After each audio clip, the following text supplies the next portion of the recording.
The Belle-Scott Committee traces its roots to 1950. The Belleville plan was actually the first committee. There were 10 people, 5 from Scott Air Force Base and 5 from the city of Belleville.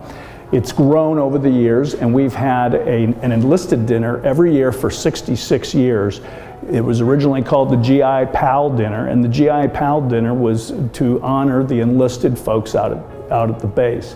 Today's enlisted dinner actually is not only an opportunity for us to honor the enlisted folks, but also to honor our local veterans in the Belleville community. The men and women who come and serve at Scott Air Force Base, not all, but many of them over the years have lived in Belleville, and I can only speak for Belleville, but I think all communities would echo the same. They go to our churches, they help coach Little League, they live in our neighborhoods, they support our restaurants and stores, they volunteer, and obviously it's part of their core values, but they volunteer a tremendous amount of hours in our schools and in our non-for-profits. So it's almost impossible to put a description of how important they are. It's just tremendous. We've been fortunate to have interaction with the airmen from Scott Air Force Base in a variety of ways. Over the last few years, we've had Scott airmen in our buildings serving as mentors to our students. We've had airmen that have served as coaches for some of our athletic teams at the elementary level.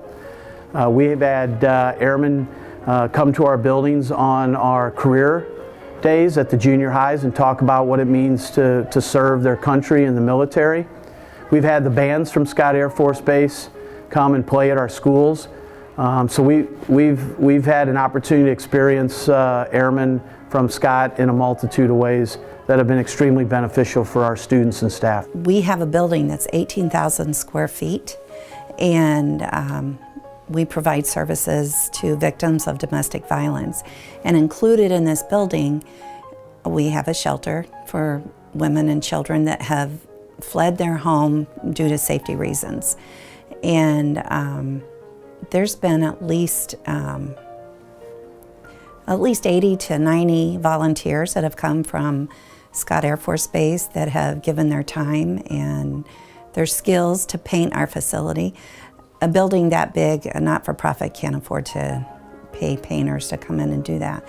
But because they've done that, they provided an environment that's a little homier for the women and children.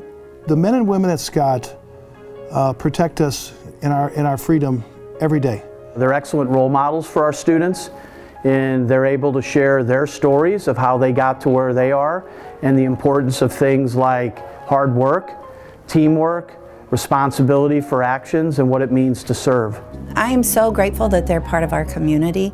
Not only are they're a part of our community, but they're also contributing, and they're very kind, and when they come, they're very happy. They work well as a team, and they get things done. They take the lead.